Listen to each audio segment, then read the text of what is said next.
Hi everyone, welcome back to Sparkle on Substack, the podcast with me, Claire Venus. I have Lucy Werner here with me today, and I'm delighted to speak to Lucy about Substack, PR, all of the stuff that she knows about how she's approached growing a membership on Substack. We actually chat quite a bit, Lucy and I, so it'll be an interesting dynamic for you guys today. Welcome, Lucy. Thank you so much for having me, Claire. Oh, you're so welcome. I remember when I asked you to do this podcast, and we didn't know each other very well at all. And it ended up being where it just couldn't quite work for a few months. And I was like, that's cool though, because I think with podcasting and then people listening in, I was actually delighted that it was going to take longer. And we have chatted quite a lot in the meantime, haven't we? Yeah, do you know what? I actually do think it's quite nice to have a bit of rapport with your podcast host, because having done a lot of podcasts actually to promote my stuff, when you don't know somebody, I feel like you don't have as many anecdotes, so you maybe don't know the person as well on what questions to probe them on. So especially for like today's topic, because you have really, Claire's basically seen me with my clothes off, people. Like she's seen my dashboard on Substack. You kind of know everything. So it'll be interesting to see for me, like which bits of that you think are interesting to your audience. For sure. And it's been a really interesting journey. I'd love you to introduce yourself, Lucy, and just tell us a little bit about why you decided to arrive on Substack. I guess it's like coming up a year now, isn't it? Mm-hmm. Yeah, so my name is Lucy Werner, and I used to run a boutique PR and branding agency. Before that, I had years of being in-house with some of London's biggest creative PR and ad agencies, and in-house ran my own boutique agency because I wanted to make PR affordable. I'd met so many cool creative entrepreneurs and founders who just didn't have the deep pockets of that big agency level PR. So I was always motivated to bring big global agency thinking, but apply it to the little guy. But even that agency format, it's still really hard to do that, to make it affordable and still run it at a profit. And then I basically kind of had a midlife pivot, 3 kids in, now moved to France. So I went from East London agency owner to rural France. I co-ran the agency with the co-founder of my children. He got a job elsewhere in my third maternity leave. He was headhunted for something amazing. And I knew that I didn't have the same bite for the clients, the capacity and the time. But really, I'd been trying probably, I think, since sort of 2019, really, to find a way to teach people how to do their own DIY PR, and struggled. I was trying to do online courses or workshops, but there was never this sort of sustained way that was affordable. I was a bit like, should I do an accelerator? And then basically in maternity leave, I was like, right, I can't really afford my MailChimp account for over 100 quid a month anymore when I'm not using it. I already had a database of 5,000 I'd built up over 4 years. So I thought I'm going to move it to Substack. And whilst I was doing that, I attended a workshop that Farah did. I think that was like last August 2023. And her advice was turn on paid straight away. So just like when I was at school and I got the pencil that says don't talk to strangers, and I was like, yeah, no talking. So I was like, okay, Farah says turn on paid straight away. And I worked out what my strategy was going to be. And historically, I'd always done a free monthly newsletter. So I was like, right, I'm just going to put it out there as a pilot price and tell my audience, this is what I'm doing. And this is how you can work with me moving forwards. And I just went hurtling down that hill and ran for it. I love that. I love that story. And I think it's that thing, isn't it? We could get into a place of overthinking. It just crop up a lot. When do I turn on paid? And there's all sorts of pieces of advice floating about Substack now because people are saying, okay, wait till you've got 1,000. But then in that journey to 1,000, that can be a really steep climb for a lot of people if they've not run their own business before, if they don't know what a newsletter subscription business is, if they don't know about mailing list etiquette. Like there's so much to learn on that journey, which it's not that I'm against doing it that way, but it's not like you're going to just get, a treasure box full of gold once you turn on paid at 1,000. It takes Yeah. time, doesn't it, to build up, whether you start from the off or whether you start at 1,000. So super interesting. And I'd forgotten that nugget actually, Lucy. So you had your mailing list of 5,000. You imported that into Substack. What, straight away? You were like, yeah, we're in, we're We're going. in, and I literally said, hi, I'm here. This is what I want to do. This is why I want to do it. I was very clear on my motivations. I got all sorts of advice on how to do this, PS, and lots of the advice I was given I didn't take. So I actually gave personal and professional reasons for why I was doing it, because that felt important to me, the motherhood journey being part of it, but also why I needed flexible work in the future. And I was very clear, this is a pilot price, and I started at £5 per month. And I said, this is the price. If you come now, you can join me at this price. Whatever I change it to in the future, that's never going to change for you. And I'd love you to join me at the beginning of that journey. And honestly, like, I could say like it's very lucky, but I converted almost 100 in that first month. And so I turned it on October 22nd. And by November, I was a bestseller with over 100 plus.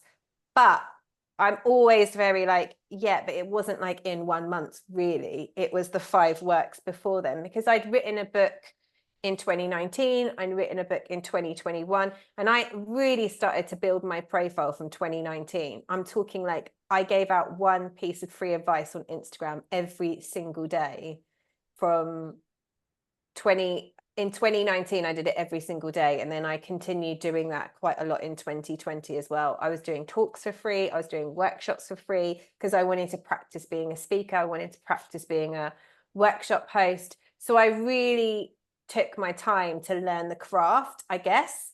And even before I turned on Substack, I'd written about 100 articles on Medium just to practice. So I kind of had you can actually, if you scroll back to my early Medium articles, the headlines and the content are horrendous, because I kind of just used that as my public draft notebook. We didn't have an audience there, so it didn't matter. So I knew there was always going to be like this live element. So I've always shown up monthly, or I've brought a guest in for a topic that I know my audience wants to learn about. So yeah, it's not just luck. It's that 4 years of nurturing that audience a lot before. So I think for a lot of them, that price point of £50 for a year or £5 a month, after having, well, if you want to work with me in an agency, you're looking at thousands of pounds to work with me on a project. It was for a lot of people who just wanted to raise their profile, grow their audience, drive sales. This was such an affordable and easy, like no-brainer decision for them. Yeah, for sure. Like for me, I remember my journey was, I think I discovered you on Substack, followed you on Instagram, really liked that vibe on Instagram. I think it can be really overwhelming. Sometimes you're just like not quite sure. I feel like this. I'm not quite sure what I'm doing there after I've posted. But with your content, I'm like, oh, I'm learning something. Like Lucy wants to educate me about things. She wants to remind me about things. She wants to kind of keep me accountable. And then I decided to buy your book, this one, Hype Yourself. So when I got it, like I just was like straight away, like, right, okay, let's have a look at some of this. And it felt like I could just open it on any page, and it was like, okay, I'm going to just have a little look at this, learn some lessons. And I'd already said to you at that point, I really want to join the membership, but I'm in this place with subscriptions, and I know my audience will relate, where I had quite a lot of paid subscriptions. I had a lot of free subscriptions, and I'm teaching Substack. And I was like, I just feel like maybe I need a little bit more time. I'll read through the book and then I'll make that decision for my business. So I knew I was going to buy your membership, but it was that thing of going, how much content am I consuming and where am I consuming it? And how do I get more mindful about what I need and then what my business needs? So kind of separating those two things out. And then I love your book. And then when I realized this is going to be brilliant for my business, this is going to hold me in something that's going to be a really big year for me. So then I invested, and I can't remember what it was, sometime this year, wasn't it? Earlier this year. Yeah. Yeah, and you've been on this journey of obviously had that experience where you're riding the bestseller train. So it's an interesting one, isn't it? Because you've got this kind of mark of approval. People see your name, you've got a tick next to it. That means something on Substack. People clock that, they recognize that. But for you, you're also really transparent with your goals. You're really transparent with your numbers. You share your numbers with us. I think you just hit 400 paid, but you're on the train to 500. You'd love to hit 500 quite soon. I'm at 420. Yay! So I'm on the way. I'm on the way. Yeah, I wanted to hit 500 by my first year just because. But really, I wanted to hit 1001 before September 2026, which is when my baby will be then in full-time childcare. Because at 1,000, that's kind of like, okay, now that's sort of a legitimate income stream. Obviously, I feel like for a lot of us, we have seen some people reporting phenomenal income streams, and we, of course, we all daydream about making this our full-time job. How delightful would that be? So of course, that's there. I'm not going to deny that, but I also have a healthy dose of reality with that as well. So I have other revenue streams. The other revenue streams I don't promote. They are more like B2B work, I guess you could call it. So the only thing I have to promote sales wise is my newsletter. And I think that makes it a lot easier as well. When I teach like people how to PR themselves, when you've got too many things to promote, you feel stretched, and so does your audience, because it's really confusing to them what you're selling. So I always advise to try and campaign on something for like 3 to 6 months rather than multiple things, because it's hard for you and your audience to heavily promote that. But I think the thing for me that I think is highly unusual is typically there's 2 waves on Substacks. You get the people who are really struggling to grow, and every paid is, you know, they're rowing slowly to get that paid up, and, you know, they go. And then maybe there's a tipping point, and then it's just, they're accelerated. Or you just get the people who've maybe imported the list and they're just immediately growing, and that's sustained. I think what's unusual about me, and maybe it's not unusual, but it seems to be from the land that I'm sat in anyway, is that I had my rush right at the beginning, and then it plateaued. But I think in part it was because I was fanning around with pricing, and that then affected my energy and how I was promoting and showing up. And I always say there's a complete direct correlation to when I'm showing up and saying, this is what you can buy from me, and when I don't. So when I'm not feeling good about it, I'm not doing that, or I'm definitely not doing it with the same energy. So the revenue of my Substack was still going up, but the numbers were dwindling. Like I was almost going under each month in terms of paid. Like it was still going up, but I felt like it was going down because I was losing people and then not really getting above. I couldn't get above 400 for basically sort of 5 months. I think I hit 300 5 months ago. And so it's taken me 5 months to then get the extra 100, whereas the first 300, it was like, Yeah. and I don't see a lot of people talk about that either. And then what you do when you're basically in what I call like the desert, like the bit in the middle, how you find that motivation to keep going. And also, you know, we're both in a place of service for our members, right? So we're showing up in service, we're doing all the things, we're serving the people that are there and trying to concentrate on ensuring that they want to stay. So especially on the monthly. So I'm finding this really interesting with my energy at the minute. And I'm, you know, in a similar place to you, I would say, but I'm going to say I'm over delivering. I am going to say I'm over delivering because I've got my other tier. I've got my diamond tier. So I'm delivering for those guys, and I've turned off diamond now so that I've got that kind of cohort in with me, the 64 of them. And then I've got my paid members on Sparkle, and people can for sure, you know, join for a month or 2 and then disappear off. And I'm still in that place of working out how much more of that do I want to do, and how much do I want to say, okay, monthly's not an option, like you're coming in for a year. I'm just toying with that idea, and I do think it's super interesting. And just if you're listening, just to make sure that this is really clear, you can't turn off monthly, but you could set your price of monthly the same as annual. And obviously that's going to make people join annually because they're not going to pay for a month when they can pay the same for annual. So that's how you would get around it. But I do think it's really interesting. I think it's interesting where you've been in this place of going, I've got this big goal, I want to get there. When I get there, it's going to make me feel like I'm earning a living from this membership, from this newsletter, from this place that people can come, join the community network, come to workshops, get my expertise. You know exactly what you want. You're very clear on it. And then making the numbers work. And this is the really interesting thing with volume, right? So if you have a light touch newsletter and you focus on volume and you focus at a certain price point, then the volume is going to very quickly get you to a place where it might be this similar to a person who has a higher price point but can't attract as many people. So doing those sums and kind of using, there's a Substack tool you can use to do it, but I've also got a spreadsheet as well.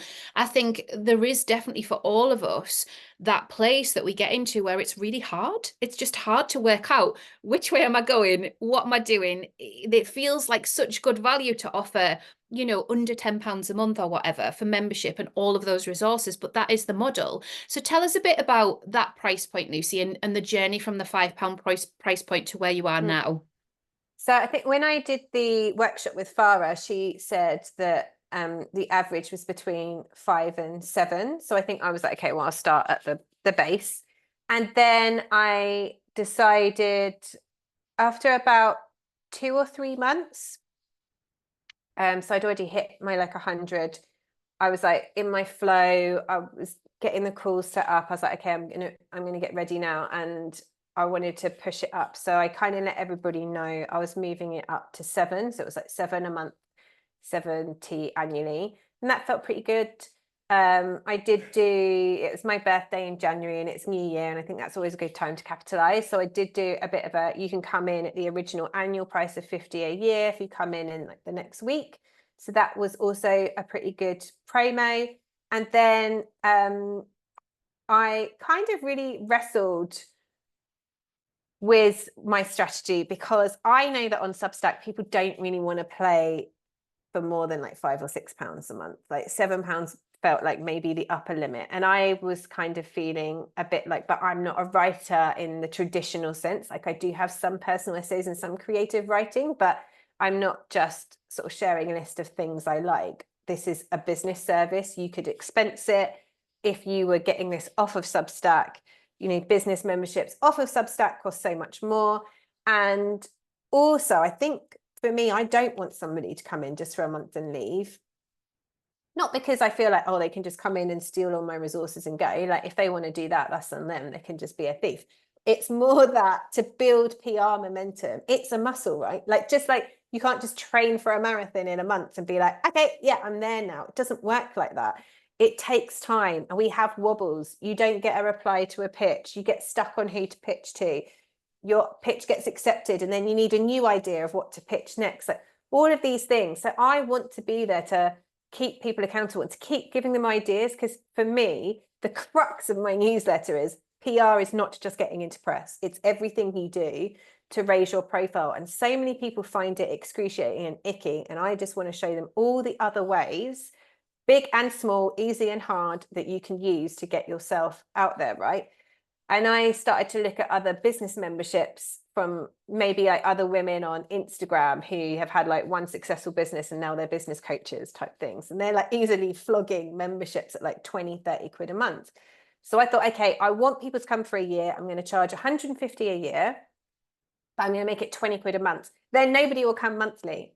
And before that, my numbers were showing I was about 50-50 monthly versus annually. So I thought, right, this is definitely going to start to go more towards annually than monthly. But what actually happened is I started tipping towards monthly. So people were paying the higher monthly amount, but then they weren't staying. So it was doing the exact opposite of what I wanted. So I thought by putting it up high monthly, they'd all come annually. And in fact, what ended up happening is they all came monthly and left. And I was like, this is the worst of both worlds, because I don't want you to be paying a premium to come for a month. And I want you to stay to build up those skills and to build up muscle and to use me as a resource. So Claire will know, I wrangled with the pricing for about 3 months, and we kind of both agreed that it was worth it. It was a value. And just for clarity here, this is not a money mindset issue of I don't think it's worth it. I should also flag as well, unlike a lot of people on Substack, the vast majority of my audience don't own a Substack. The vast majority of them aren't on the Substack app. They're not on chat. And a lot of my conversions, I can see when I promote on Instagram or LinkedIn, I can see the conversion numbers. So when I come up live talking on my Instagram stories or posting on LinkedIn, that's when the conversions come. Or I'll put a post and somebody writes in the comments yeah, this is great value.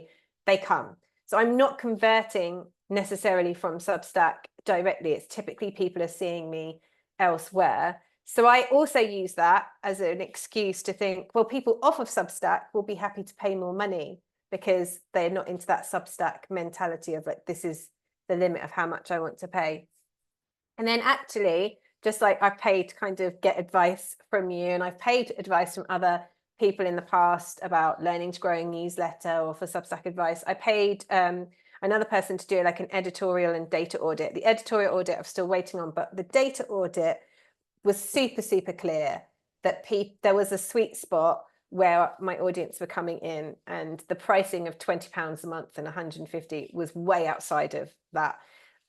So I decided to bring it down.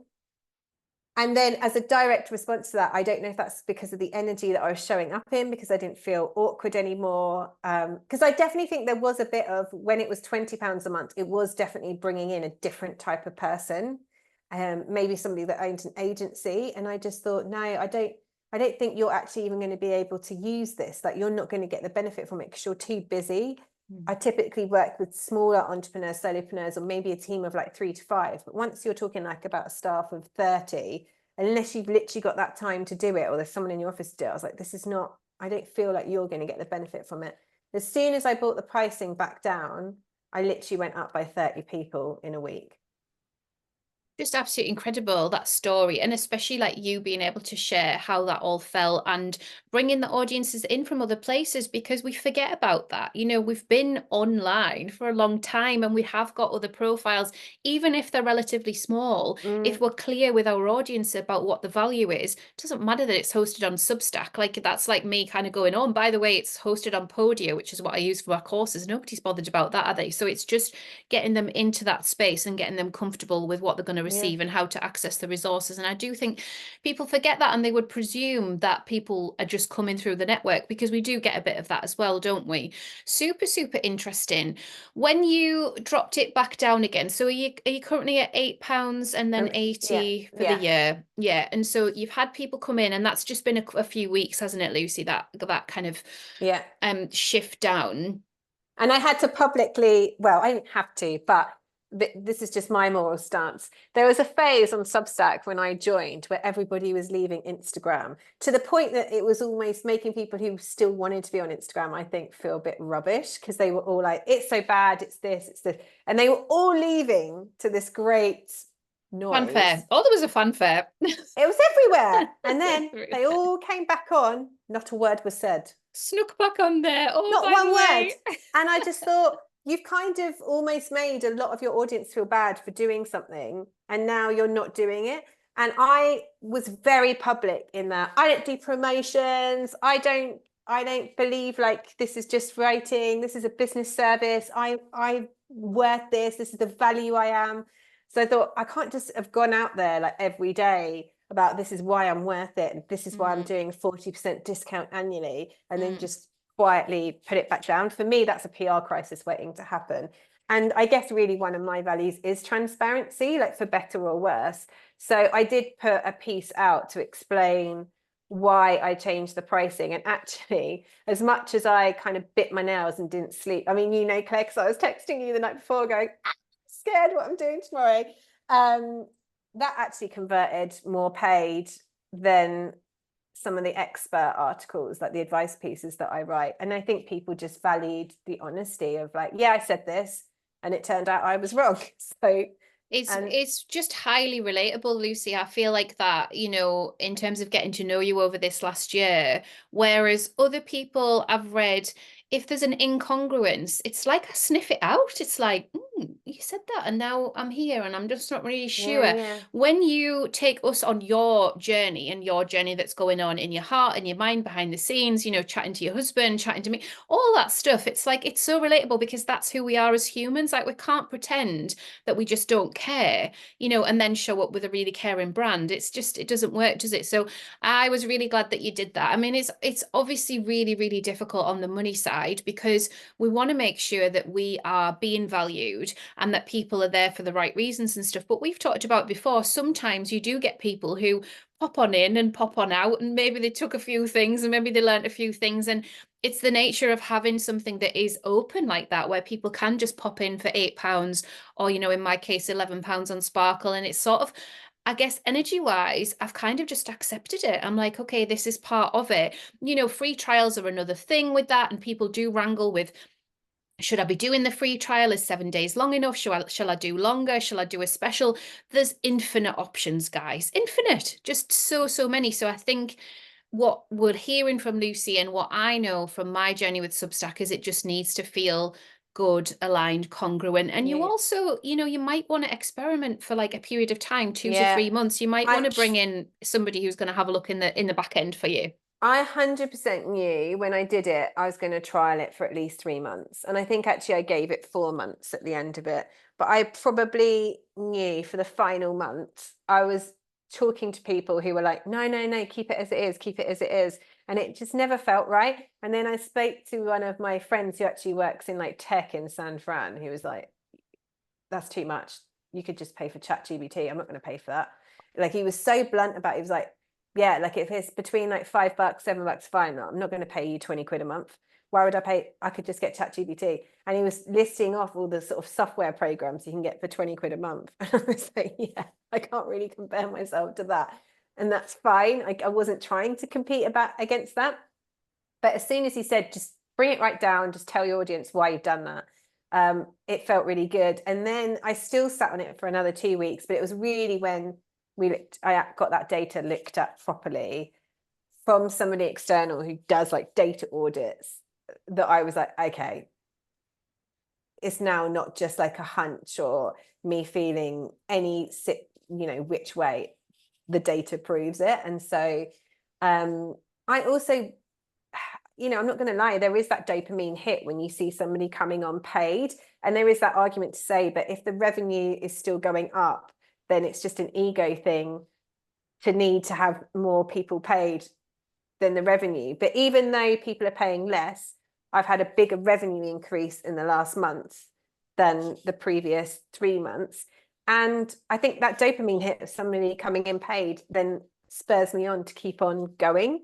So Yeah, showing up in service. And I think as well, you know, when new people come into Sparkle, I'm like, that's great because there is a place in chat now, and this was an experiment over summer where they can help each other out. And I love that because they're going to say something completely different to me. And of course, that person can take that on board or not. But sometimes people will put something in and there'll be 3 or 4 responses from people that have got wildly different experiences of what's happened with their Substack. And I love that. So I feel like what we're able to create within the network. Like when I did my guest piece for you, those people on the screen, when I talked about the crowdfunding campaign, they were all new faces to me. And I love that. Like, that's great. That's what I want. I want to be able to reach new people. So networking to me feels really, really important. And I feel like your community offers that. That was one of the reasons I wanted to join. Yeah, they're a nice, like mixed creative bunch, and they are really supportive. I think for me as well, the biggest takeaway that I give to anybody, actually I've got two. One is, one size does fit no one. So just because doing a pilot and then increasing it worked for me doesn't mean that's going to work for you. I do think that you also, the second point is you do have to be careful who you take mentorship from. And the ego sometimes can think, oh, I need to collaborate or work with this person because they've got the most number of followers or they are the top of this list. And that's what everybody's talking about. And actually, sometimes then that doesn't work for you. And you really need to kind of look at the values being aligned. And if they are, for me, if you're picking a mentor, whether this is in your business or on Substack, are they living the sort of life that you lead? Because if they're pedal to the metal all the time and their living circumstances are completely different to yours, it's going to be a hard relate to. Like for me, like I'm deep in that motherhood juggle. I started my Substack when I had no childcare with a baby. I was still breastfeeding. My husband was going away 1 week on, 1 week off internationally. I've got 2 other kids whilst I'm learning a new language in another country. Like, had to be really rigid with myself and how much I could take on. So I do think for your audience or for anybody watching this, don't necessarily think, okay, well, this worked for this person, copy it. Try out things that feel good to you, and if it's going to work for your audience. And also seek advice from people who you think, yeah, I would want their sort of life. I would like to run my business in the way they're running, their business. Like, I'm not going to be following some hustle mad bro who's about getting up at 5 a.m. and doing this and skipping lunch, because that just doesn't work with my current lifestyle. It's nothing against that world, just doesn't work for me. We're in a different Right world. now. Yeah. I also think I'm very much a big proponent of like everyday promotion, and that probably sounds like, then you're like, yeah, but you just said we don't have to take your advice, we can do it the way we want. But I think the biggest mistake I see everybody make on Substack is they promote an offer once, or they mention it in a newsletter once, and they think that that's enough. And I sell every day in some way. It might be small, it might be big, but I make sure every single day I literally tick it off. Have you promoted today? It could just be writing a note. It could just be writing the next draft of an article where I've linked to an old article that's behind paywall. But I make sure every day I'm just nudging a little bit forward.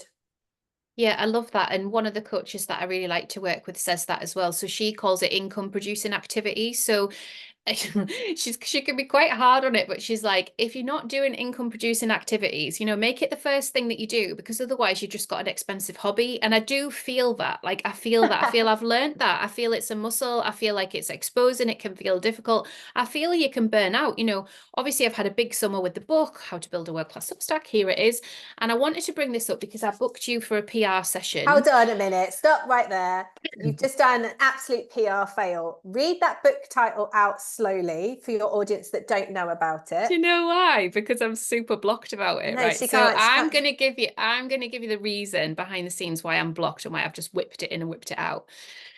One, because I feel like I've shown up a lot and talked about it a lot. This is called How to Build a World-Class Substack, and it's by me and Russell Nohelty, who is an LA-based author of fiction and non-fiction. He's great. He's a wizard on Substack. So we collaborated to make this book happen.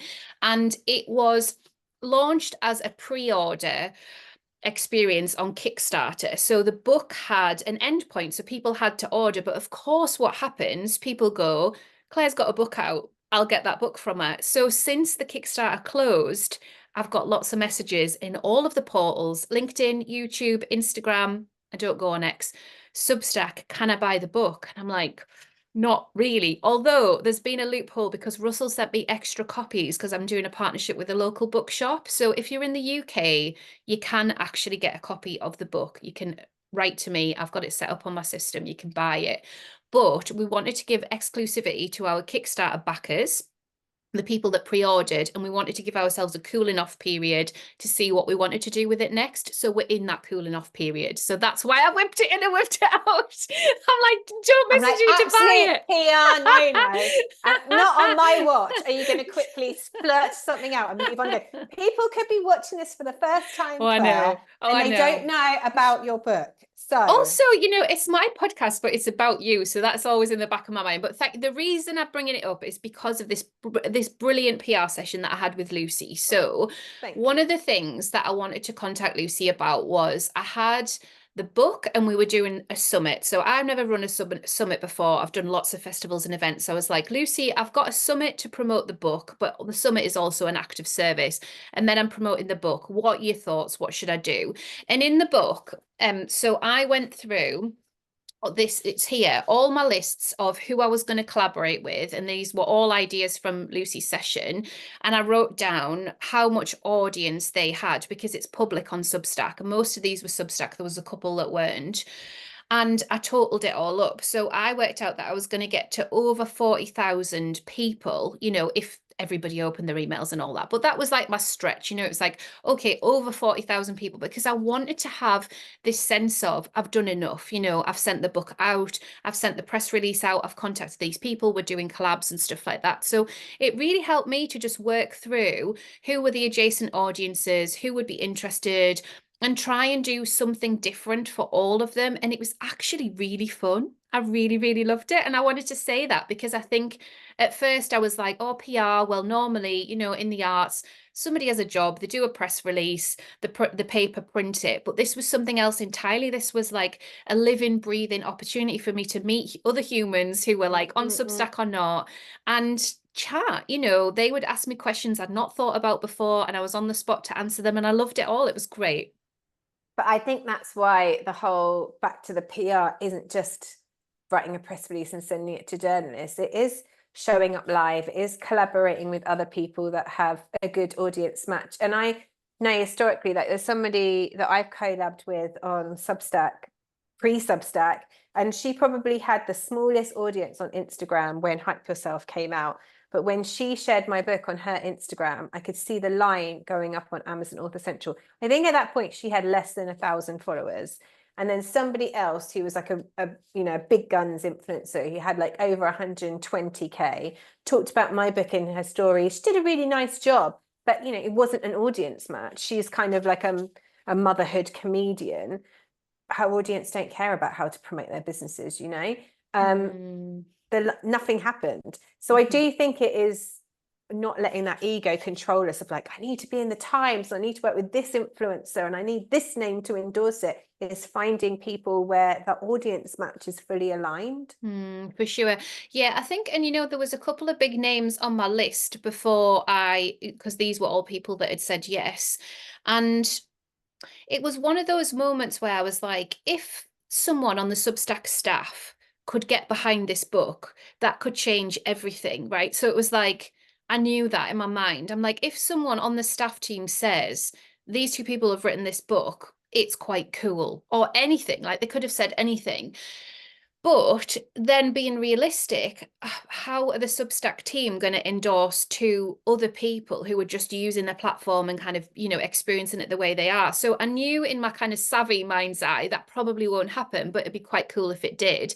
But then things happen afterwards. So we sent 3 copies to the Substack office via Hamish, checked in with him that they'd come. So they did arrive. And then I interviewed Linda from Substack for the podcast, and she was like, "Oh, I meant to buy the book." And I was like, "Oh God," like Linda was going to buy the book. Obviously, she missed the window. This is what I've learned about Kickstarter in a book. She'd missed the window, but I said, "Look, there's 3 copies in the San Fran office." She was like, "Oh, great, my name's on one of them." She just said that, and so when I didn't get those replies to those requests, or it was like, obviously they're super busy people, you just sort of think, oh, well, at least I tried. But actually, no, because things have a life afterwards. Yeah, There's 3 books in that office. Anything could happen. Someone might read it, someone might give it a shout out, they might pass it to a mate, anything could happen. And I love that. Yeah. I think I told you this as well, but like one of the things that I like to do with my book is I try and take it everywhere. Because you never know who you're going to meet. And actually that having a copy on me landed me my biggest ever podcast with like the biggest ever, it's like somebody who had millions of followers on YouTube. But I also quite like to stash them places. So I've done like videos of me like hiding them in hotels or co-working spaces where I know it's the right audience match. And even that act of filming it has then led to me being booked for podcasts or people wanting to interview me to talk about how I keep the promo up for my book, because my book's 4 years old now, and I still try and show up with the same, not exactly the same, let's be real, but I try to still show up with like that big launch energy and think of it like, okay, what can I do this month to still keep nudging the book out there? And you've got 2 books, haven't you? You've got the one that I've got, and then there's another one. Is it the Brand little baby Yourself? sister. Yeah, I mean, this one I think is more my husband's book, so it's why I kind of ignore it a bit, because I'm like, you're the husband's, but really it's his brain and I was the brawn behind it. So it's all it's basically his branding version of Hype Yourself, but he's French and dyslexic, so he was not going to be writing that. So you've woven that in. He basically, I knew how I was going to lay it out from the sections, and I used to say like, okay, you need to send me a WhatsApp audio note on this, this, this, this, and this, and then I would transcribe it. Okay. Did he send that in English or French? English. Oh, he sent it in English. Right. Okay. Yeah. That would have been another job to do.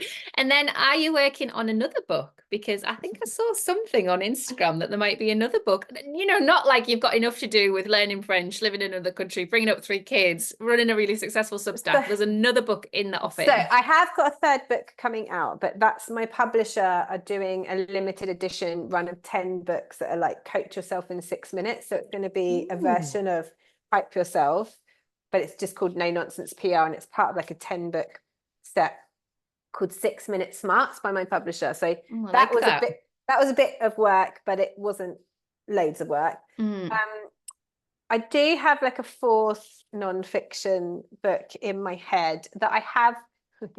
Look, this is like the really behind the scenes. This is my notebook. and then I write down like how many words I need to write and what the sections are.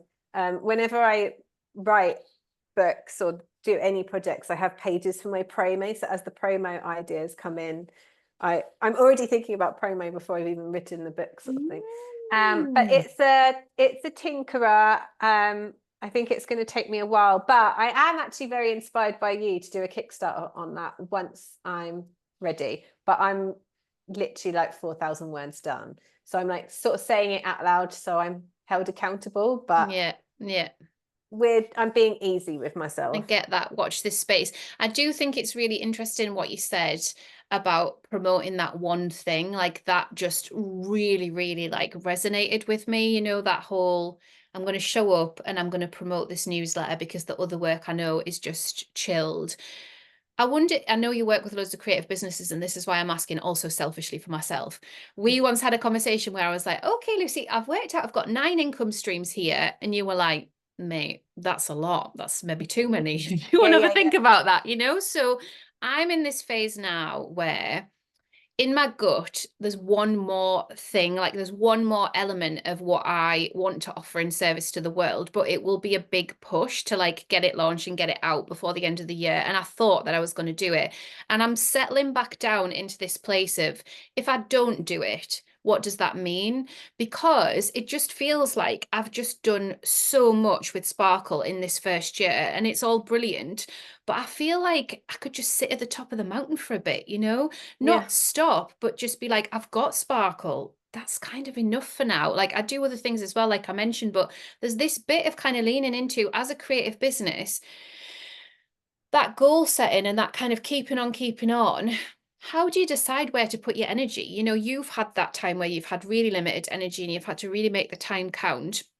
I've had that with Luna as well. And I feel like I was better at it then. Whereas now she's in school, but you know, 30 hours a week. I've got 30 hours and I'm like, oh, I'll do this and I'll do that. But I still want to maintain that bit of like, you did what you set out to do. You could just sit on a deck chair for a bit, Claire, you know? Yeah.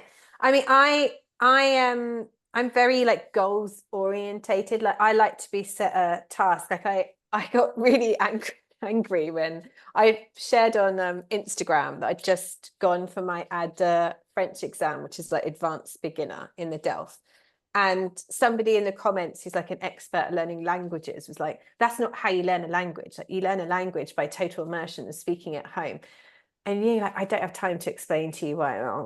But for me, I was like, no, but having that, no, I've just been working towards my AD keeps me motivated. And so now it's like the beer that I'm going to be doing next. And I really enjoy that. When I was pregnant, there was very much I've got a septic tank to pay for. This is the price of the septic tank. These are the products I sell. This is what price the products sell at. This is how many I need to do of each before I give birth, sort of thing. And I just, you know, I went for it to get that income in. For me now, I know that like the other income streams, obviously some of them, so like teaching workshops, doing sometimes I do a little bit of white label consultancy work. I don't talk about it a lot because I don't actually want to do that much of it, but sometimes somebody will come to me and it's an old client or somebody I know really well and they're like, I want to hire you for a day, like let's go, sort of thing. Those kind of, that sort of work tends to just come. What I do is if I'm doing a free article and occasionally on a paid member one, I just have like a really simple sign off at the bottom saying like, if you're new to me, here's my books, here's how you can book me for a one-to-one. You can book me for a workshop for your university accelerator. I'm also an Adobe Express Global Ambassador and a Domestico instructor. So it kind of shows like I do work with brands, I do the one-to-one, and quite often some of my paid have even come to me and booked me for workshops for other programs that they're part of or they're working on. And I think I have a gazillion ideas of things that I could launch. Like, I think Claire probably wants to like shake me and be like, do something with your founder membership, Lucy. You can, but I'm like, no, I'm really happy. I'm a nag because you know what you want to do with it. I'm like, oh, there's this. you know, it's just like, there, isn't it? You know, you're really clear on it. I just want to make that base tier so good. Like my main thing is really, it's not even so much about getting new people in, it's making it so good that the existing people bring the people in. And that's really all I'm focused on, is like getting it better and getting it to the point where it's like gun to your head, can you make it better? Like right now, yeah, I can think of a gazillion ways I can make it better, and I'm just taking my time to put all of those improvements in. One of the things that I do is I kind of have like a graph where I'm like, okay, what percentage of your income comes from where? And then you should write the corresponding promotional time against that. So I know how much of a percentage of my income I want my Substack to be versus what it currently is. So I also allocate promotional time for the other things that I'm working on. But that promotional time isn't necessarily me putting out into the world, oh, you can book me for this. That might be a bespoke email following up with an old contact, or looking at a uni I've worked with a year ago and asking if they're doing the same program this year. It's more kind of tactical stuff. So for me, promo and hype isn't always public facing. It's nurturing all of those relationships. So yeah, I kind of just make sure I've got my like revenue for the year I want to hit. It's broken down quarterly, it's broken down monthly, and I'm always checking my numbers to make sure I'm on target. So if I'm nowhere near my workshop target, then I know I need to start chasing up for my workshops. That makes sense. Yeah, it's really interesting to hear you speak about that behind the scenes, and I feel like it'll be really insightful for the people listening who are just building up this idea of what their Substack can be for them. So for some of them, they're really successful entrepreneurs and business owners. For others, they're artists or writers that are kind of curious about, maybe this can be something, maybe it can be a healthy income stream, but also maybe it can be a funnel like you've talked about there. Like maybe just having that shop window, maybe having that explanation of what they do in the world is enough. And I know you talked about the person that you'd brought in to help with your Substack behind the scenes and look at all the dashboard stuff. So Amanda, and I'm going to give her a shout out because she's brilliant. So Amanda Hinton is in my Diamond membership, and we've worked together a little bit before, and I feel like Amanda's brain is fascinating, but I feel like she could also benefit from you, saying, okay, Amanda, like, what is it? Be really clear with what you can offer, because I didn't know that she did that, right? When you told me that it's hilarious that Amanda, like, what does she do that? Amanda booked me for a one-to-one. Okay. And then in our PR session, I went, oh, I need what you're selling. Yeah. And actually, this is not a good business model, so don't do this, people. But Claire booked me for a one-to-one, and then I paid Claire. So I'm not saying if you book me for a one-to-one, stop hiring you. But it's just the world, I guess, that we're in quite a lot. So I yeah, think so. And there's that colleagueship bit, isn't there? Like I said this to you when we first started chatting. I was like, look, Lucy, like I need colleagues, because I know that there's just a part of me that needs something where I've got someone that I can talk to, that I trust, because it is wild working online. It's wild. I think what I like about you and Amanda is we're not yes people. We're not going to just say, yeah, that's great, do that. Like, but we'll all push back on each other. And I think it takes a real certain personality trait to have that confidence to do that. But I don't want to be surrounded by yes people who always tell me, obviously I do need to be told sometimes, like, it's good, well done. But I also want somebody to be like, what are you doing? Why are you doing that? Like, and really question me. And I found through kind of questioning Amanda and really drilling down to what her offering is, her skill set, for example, is she's got this like B2B data analysis background combined with a great editorial skill set. And I think she was pushing so hard on the editorial and the word side that people didn't realize that she can effectively look with these magical eyes at the data. So magical. It's amazing. And pull it out. I mean, she was telling me what the average was that the US versus the Americans are paying, how many days the US were coming in versus the UK. There was a massive difference for me in terms of that.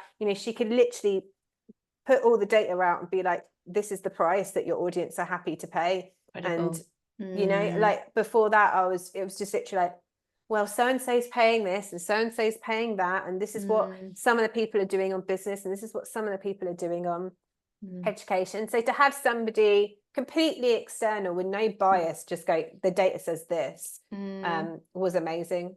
But so I booked her for a bespoke thing, and I basically said, this is what I need, this is my challenge, this is what I need, this is what I want to do, give me a price for that.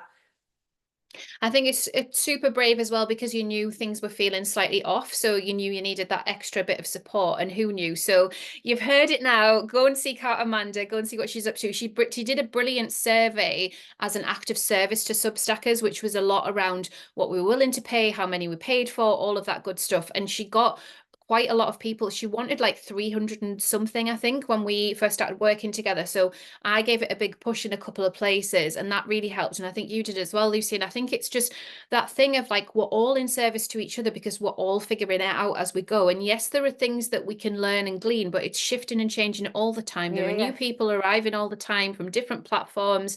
And we've got a real opportunity to make this work. Like, we're still getting in at the ground floor. People Mm, forget that. I get all the time, or, feel a bit too late to the party. I'm like, just quiet the noise, because you are absolutely not too late to the party. Like, this is all good. Like, it's time to go right now. And yeah. you can build something that you're really proud of, and relatively quickly as well. I mean, quickly, I'll be careful with that, but quickly in terms of how I found building my profile on other platforms, Yeah, I yeah. found It's it it's has quicker.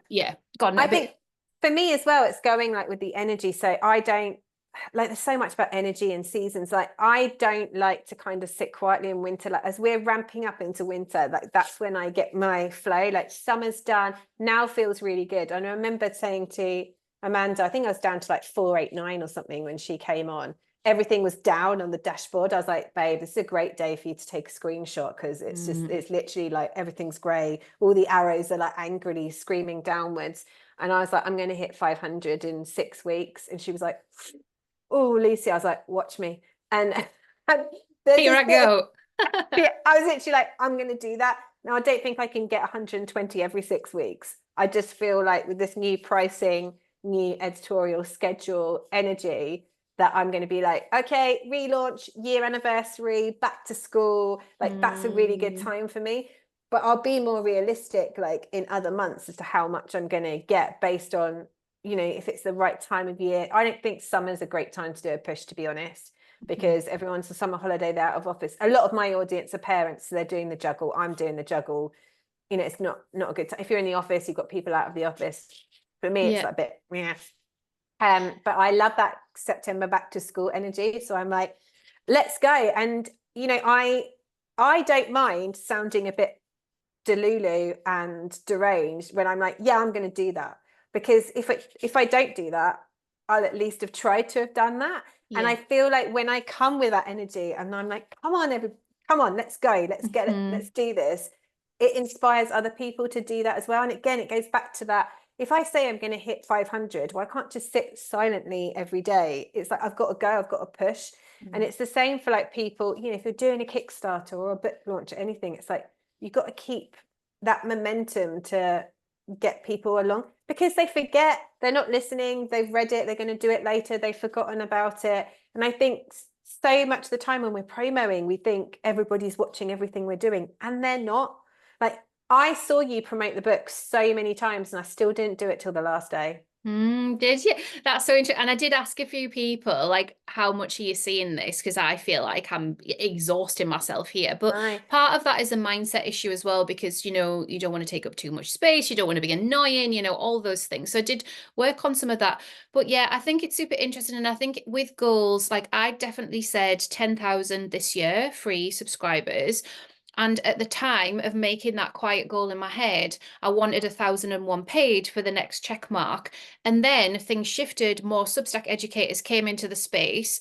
And I was like, you know what? I know I'm going to hit 10,000 free subscribers on Sparkle this year, but the year's taken me in loads of different directions. I didn't expect to be doing a summit. Obviously I didn't in January know I was going to be doing a book. So much of the beautiful stuff had happened. I was like, I'm going to release that pressure of the 1,001 paid, and I'm going to enjoy being of service to the people that I'm being of service to. And then my goals have been around monthly views. So the people that were with me in the goal setting workshop in January will remember that. I was like, I'm going to go with monthly views, because I feel like that's something that is having a massive upward trajectory, and it's something that Yeah, is yeah. going to make me feel good every Uh, single month, you know, no matter the thing what. about the like number paid thing, and I am very aware of this as well, is like, well, I could just reduce it to a ridiculous. I see a lot of writers really bring down the pricing, which I'm not into, don't mind a promo so much, but like when it's so reduced, I do think sometimes it can devalue it for people who paid the price for you. So for me, I will never reduce it to less than what my pilot paid, because they came with me at the beginning when I had nothing. So I want to honor them. But also as well, I think for me, I want to build something that's like sustainable. So yeah, if I can get it up to 500, then I'm probably just going to sit and just like plot along for a bit and nurture that list of 500. I'll see you at the top of the mountain, babe. I'll Yeah, bring the but I'm tea. like, there's no point hitting 1,001 if everybody's just paying a quid. Do you know what I mean? Just to get the tip. That's pointless. So for me, it's also getting the right 1,001. And it would be lovely to be making a 6-figure income after tax from Substack. Like that would be an absolute dream. Who knows? I think it's on the way, Luce. I think that is on the way, and I can see it. We're sat at the top of the mountain, we're enjoying the tea, but there's another mountain over there, and we're just going to charge up and we're off up that one. Yeah, we're not ready for that one yet. But I definitely feel like the winner of all of these races are the people who can set that consistency. And that's why for me, bringing the price down, shaking up my editorial schedule so it feels simpler. It's got to feel fun as well. Like you make it seem so fun. Oh you know, God. when you popped up, so much fun. when you popped up on with your Christmas hat on and your little Christmas jumper the other day, I was just laughing. I was like, here she goes. It makes me be excited to think about that phase. You know, it's like, because I'm now like I've converted to the PR recipes each week, and I was like, Adrienne, like imagine if Adrienne's my co-founder of my children. I'm like, imagine if like every week I've got a different mixing bowl and a different spoon, and then Le Creuset start working with me for their Valentine's limited edition. And like I literally say these things out loud, but there's always this bit of me that is a bit deluded, thinks I'm literally one post, or I'm one Instagram post, I'm one newsletter, I'm one photo on Instagram away from going viral or getting the brand deal of my dreams. And I literally just think that all the time. Like, I'm waiting for Suzanne to decide they need to dress me, you know, like. Love it. Yeah. You know, I love it. Write And that's it down, make it happen. That's what a shop window is. I've just been in London for the weekend and we were around the shops. We were central both days. And I don't have that where I live. So it's that real perspective reminder that it is possible. Like these are our shop windows. We're there. The lights are on 24/7, you know, whatever we put up, as long as it's clear, as long as it's, you know, branded and we've thought about it, anything can happen. And that's exciting. Yeah, for sure. Yeah. Oh, thank you, Lucy. This has been amazing. Where can people connect you? On Instagram for sure, because I know that you do brilliant stuff over there and I'd love people to follow you there. And obviously your Substack and your website as well would be great. Yeah, so I'm Lucy Werner PR on all social media channels, but predominantly Instagram. My Substack is hypeyourself.substack.com. My main website is hypeyourself.com, but to be honest, I'm slightly ignoring that for the moment. So, but yeah, hype yourself. If you hate doing promotion, don't have time, don't have any ideas how to get yourself out there, I will hold your hand and do it with you. Come and join us, because I'm in there and I have such a lovely time coming along to the workshops and really investing in myself. There's so much that I learn from the workshop guests that Lucy brings in. And the tagline, I think it's like, do you say I help founders get famous? Yeah. And I like the big guns of that. You know, it's like big guns. I own a business, and you do own a business. If you've turned on paid on Substack, you've got a newsletter subscription business, guys. So it's that bit of thinking about, okay, but what do you want to do with it? And how do you learn all of the different parts from, you know, CEO to PR manager to marketing manager to sales, you know, all of that. And I think that Lucy delivers so much because she shares so much of our journey. So I'm a huge fan. I know, and I was going to say this to you actually, when I've told people in person, this is what you need to do, you need to be in Lucy's membership, I know that 2 of them have, and I feel like there might be something in this next phase for you, and I do it where I just talk on video and say how much value that I get from the membership, and then you can put that out to your audience. There you go, a little nugget of an idea. I'm so so happy to do that for you. Thank you, Claire. Thanks for always talking to me online and offline. Oh, it's been brilliant to speak to you today. Thanks again, Lucy. See you soon. Bye.